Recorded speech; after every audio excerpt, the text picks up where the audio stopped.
Welcome everybody, thank you so much for joining me. This is Real Deal, the entertainment news show about all the news that's not fit to print in the world of entertainment that came out this week. My name is Andrew Fantasia and I am a walking cliche today because I'm a guy on YouTube talking about entertainment wearing a Zelda t-shirt. I mean, I'm reinforcing so many stereotypes right now. As always, if you enjoy this show, please feel free to give it a thumbs up and give some love to that subscribe button as well. The first item of news today involves everybody's favorite British super spy.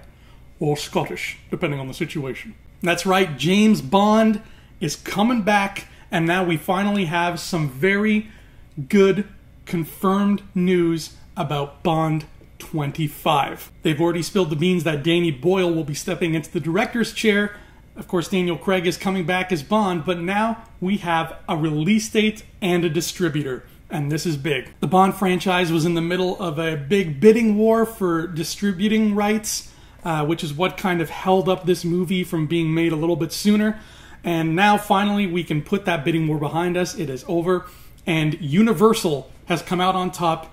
They've won this very cutthroat bidding war, and they will be distributing Bond 25 internationally while MGM still holds the rights for domestic distribution. Now, you don't care about that. When are we going to see this movie is the question, and the answer, November 8th, 2019. That's right, it has been confirmed. It's official. It's in the bag. It's going to be made. They're going to start shooting at some point later this year, but it's official now. Bond 25 will be out November 8th, 2019. So set your laser Python gun watches accordingly, because that shit's about to get real. As you can see here, I am a ginormous James Bond fan, and I am looking forward to this very much.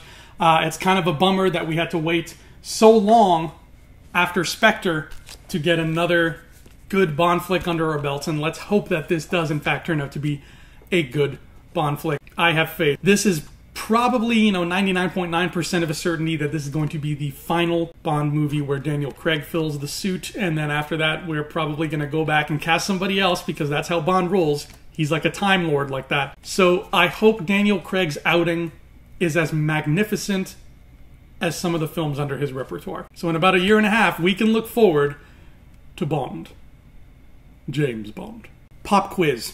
Do you like the 90s? If you answered yes to the pop quiz, chances are you are going to have a little bit of an orgasm when you hear this next story. It sounds like Spawn is gonna be a thing again, and it has just been officially announced that Jamie Foxx, Electro himself, is going to be playing Spawn in a new reboot of Spawn. It's happening. Jamie Foxx is going to be putting on the giant red cape, which is even more giant and red than Doctor Strange's cape, and he's going to be running around being an anti-hero and fighting the devil or whatever it is Spawn does. I don't know. I've never really been a big Spawn guy myself. I remember going to see that Michael Jai White Spawn, the first Spawn movie, with my dad years and years ago when it came out. I didn't really dig it. First of all, it kind of looked awful. But the whole lore of Spawn, at least presented to me as it was in that movie, did not appeal to me. I was just like, meh. They're just very basic demons and very basic guys, and I don't know. Spawn didn't do it for me for whatever reason, and I've never been the hugest fan of Todd McFarlane's stuff to begin with. I think his stuff is very a genre unto itself, especially in the 90s when he sort of came to power. The 90s were trying to be edgy just for the sake of being edgy, as opposed to, telling a decent story that happens to be edgy.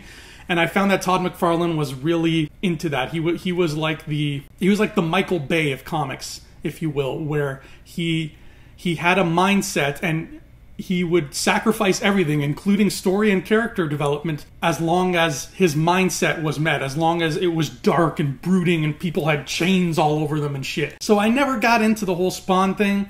I know there's a clown with a blue face and he's kind of mean, but at the same time, he's not a bad guy, but he is a bad guy. But he's like friends with Spawn, but they're like frenemies. I don't know. It's weird. I like Jamie Foxx, though. And I like the idea of Jamie Foxx playing a comic book character who's not Electro. But I know there are a lot of Spawn fans out there, so I'm glad that this is happening, because I'm glad that those fans are going to get what I hope is a better movie than the 90s one. And who knows, maybe they liked that movie too, but I'm sure there are a lot of fans out there of Spawn who felt that the character wasn't done justice in that film. And so hopefully this will fill that gap for them. Hopefully this will be the one that, you know, makes them proud and they say, yep, that's the character I love. That's him right there. So Jamie Foxx, you've got a lot riding on this, buddy, but if anybody can do it, it is you. Just do me a favor. If this movie's bad, don't blame Spider-Man for your problems. We can't just keep going around blaming Spider-Man for things willy-nilly. That can't happen anymore. Pop quiz. Did you like the 90s? I know I already asked you that. But if you answered yes both times, then this news might get you even more excited. I know this gets me, you know what? Excited's not the word I would use. This gets me something, but I don't know if I'd say the word excited. Maybe curious is closer. Apparently, and this is the first I've heard of it, there's going to be a live-action / CGI movie of this. Yeah. I'm not joking. I didn't accidentally put the wrong picture there. You saw that right. That's Sonic the Hedgehog. That's apparently going in front of a camera soon. That's going to be a thing. According to reports, this is being filmed in Vancouver later this summer. They're going to start production. And now it looks like they have cast their human lead. And it is none other than my own man crush, Mr. Paul Rudd. That's right, Paul Rudd is reportedly playing a police officer in the Sonic the Hedgehog movie. This movie is going to, like I said, fuse CGI characters with human characters, kind of like Roger Rabbit-ish. And apparently this cop, from what I hear, is going to be friends with Sonic, and he's going to help Sonic take down Robotnik, who I guess in this version of the story is like some kind of computer hacker. I don't know. I feel like there was a lesson to be learned with the Smurfs movies. And I feel like this Sonic film might be ignoring that lesson. Generally, when you take characters from a fantasy world, particularly pre-existing, you know, franchise characters, and you make a movie of them, and instead of setting it in their fantasy world, you drop them into our world, that doesn't tend to go well. It just never has gone well. Look at the Smurfs.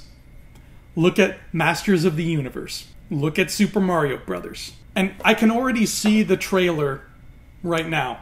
And I'm sure you all can too, because we've all seen this trailer scene a million times before, where we're going to see Sonic and his friends, what have you, running through the Sonic universe, whatever that world is called, the Sonic plane of existence. And then something's going to happen, and Robotnik is going to open up a portal in the sky or something, and they're going to get sucked through that portal, and you know where they're going to land? 3 guesses where they're going to land, and the first 2 don't count. They're going to land here. They're going to land in Times Square, and it's going to be like, oh my god, we're in a world we've never seen before. And Paul Rudd's going to be a cop, and he's going to get out of his cop car, and he's going to be like, freeze, get out of the road. And he's going to see that there's animals that look like Pokemon in the middle of this road, and he's going to slowly lower his gun and be like, what the hell kind of drugs did I take? And then there's going to be some slapstick, and he's going to be like, so you came from another world? And Sonic's going to be like, yeah, we got to stop a bad guy. And they're going to have some little fish out of water jokes going on, and then they're going to stop Robotnik, and Robotnik's just going to end up being like Bruce Willis with like a bad fake mustache, and he's like hacking into computers or some shit. And at one point, maybe Sonic's going to do a rap or like use an iPad because modern, and then that's it. There you go. That's the trailer. I just reviewed the Sonic the Hedgehog movie trailer, and it doesn't even exist yet. But I guarantee you, all that shit is going to happen in that Sonic trailer. And you know what? When the Sonic trailer comes out, if I'm wrong, I'm going to make another video where I eat my words. But that's not going to happen, because I'm not going to be wrong. Sonic games are hit and miss. He had an animated series that was actually very good, and it all took place in the Sonic fantasy world. And Sega also made a comic book series. I actually have a few issues lying around somewhere. And those were a lot of fun. They were, you know, bad, cheesy, like kids comics, but they had like a mythos, they had this overarching story, and all these characters and connections. It was like Game of Thrones with talking animals. It got to that point. And there was a lot of lore in there, and a lot of fun stuff to be played with. But if Sonic is going to the human world and interacting with Officer Paul Rudd from the NYPD and using Paul Rudd's iPad to look up rap because neither of those things exist in his world, but they will in the trailer, then I don't know. I really don't know. Tell you what, if Robotnik is like Thanos and he spends the whole movie looking for all the Chaos Emeralds and then he gets them all, I'll be on board with that. I'm looking forward to this, though, because I really like Paul Rudd, and I'm really curious about this Sonic thing, so let's see where this goes. Ay caramba, I can't believe this is actually happening. Solo: A Star Wars Story is out, and if you have been excited for it at all, you've probably already seen it. It's been out for just about a week now. Reviews are mixed, but whether or not you like the movie, most people admit that there are times where it feels a little patchwork, cobbled together. You can tell there were different directors working on it. And of course, that means that some scenes got deleted or lost in the shuffle. Well, we already have confirmation of one deleted scene that is most likely, about 95% likely, going to appear on the Blu-ray release. That's right, we're already talking about the Blu-ray, and it's not even a week old. But Jonathan Kasdan mentioned in a recent interview that there were more scenes involving Han's time in the Imperial Academy before being kicked out of the Imperial Academy. Very minor spoilers for the movie, but near the beginning of the movie, Han joins the Empire, and in one scene we see him signing up to join, and in the very next scene we cut to 3 years later, and he has been kicked out of Imperial Academy. While this scene obviously takes place in that little 3-year gap, where it's sort of like, Jonathan Kasdan described it as kind of a montage of him getting in trouble, being not a very good Imperial student. Apparently it's going to take place on the planet Karita, which we have read about but never seen, and he is just not a good Imperial drone, and he gets in trouble for it, and it ends with him getting shipped off to be a mud trooper on Minbin. So that is going to be a deleted scene we can look forward to when the Solo home video release comes about, which will probably be, like the end of August or early September, sometime around there. The movie did feel like it was missing some beats in a few places, particularly towards the end, but that also was kind of, not a glaring omission, but an obvious omission, and it didn't ruin anything in terms of the actual experience of the movie. But if there are more scenes like this that sort of fill in those blanks, I do look forward to seeing them. Honestly, I'm the kind of guy who prefers extended cuts to just deleted scenes thrown in a menu somewhere. I love how Peter Jackson did that with all 6 of his Middle-earth movies, and I know Star Wars is not going to do that because they never have, so why start now? But it would be kind of nice, especially in Solo's case, because it was a little bit jagged in places. It would be kind of cool to see these scenes actually edited back in where they're supposed to be. The movie was rushed because of the production issues, so maybe with more time they can put some more of that work into it and come out with a little bit of an extended cut, even if it's just like 2 minutes longer. Just throw in some scenes that kind of add some more weight in the proper places and add some more story beats that kind of smooth out some transitions a bit more, particularly, like I said, just before the final Lando scene. And I'll say no more about that because I don't want to go into spoilers on that. Everybody knows that the Walt Disney Company is synonymous with money.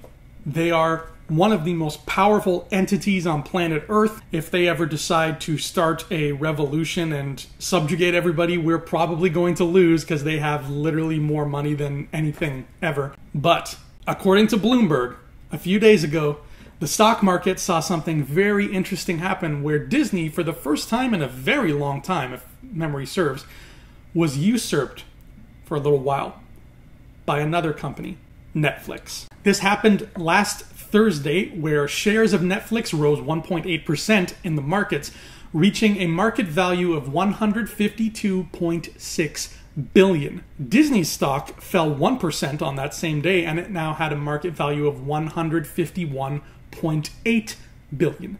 So as you can see, it's a very small gap, but Netflix just edges out over Disney. Now, Netflix is still a very new company. I think it's only like a decade old now, if that. It's a baby. It's still a baby in terms of entertainment companies. It's still, wet behind the ears. So it's got a lot of growing to do.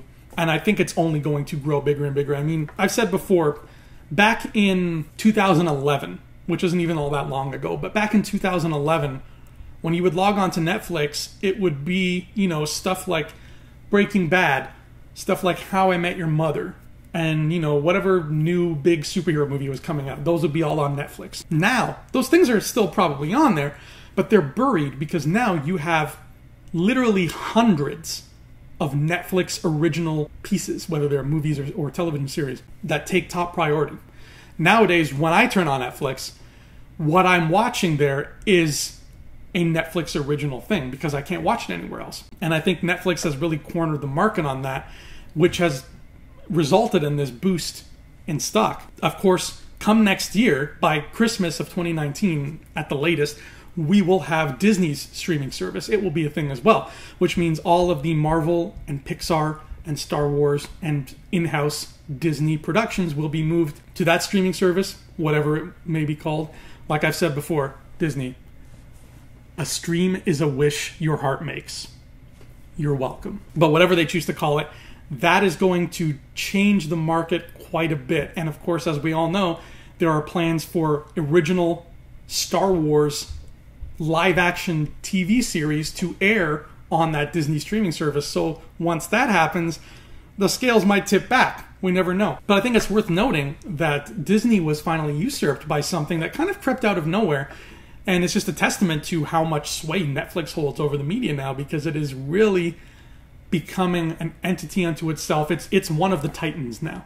It can stand amongst other titans. And I think that that's more interesting than we're giving it credit for, because in the future, there are going to be more streaming services than there are right now. I mean, you can take that to the bank. In 20 years, there are going to be more streaming services that don't exist yet today. Not even counting the Disney one that's coming. And those streaming services are going to exist partially for whatever reason, the creators have to have good ideas and whatnot, but partially because they'll have looked at this news story and said, you know what? We're not just limited to being this little thing in the corner of somebody's app pages. We can be a titan. We can have our own studio in Hollywood by building this from the ground up and making it into something unique, making it into something that people feel if they don't have, they're missing out on. And this might usher in a new era where you have old school studios and new streaming studios thrown together in the mix. The future is unraveling before our eyes, and this is the first sign of that. So this was very interesting, and I'm curious to see how the stocks are going to fluctuate moving forward. But I'll tell you what, Netflix, once that Disney streaming service is a thing and Jon Favreau's Star Wars show comes out on it, if I have to choose between that and Stranger Things, I'm picking Star Wars. But it's not going to be an easy choice. Luckily, that's the beauty of the world, folks, is we don't have to make that choice. We can watch them both. It doesn't always have to be a competition. We can enjoy everything. We're lucky like that. So that has been Real Deal. I'm Andrew Fantasia. Thank you so much for watching, everybody. I will see you here next time to cover more Hedgehog / McFarlane / James Bond / stock market related news. Until next time, adios.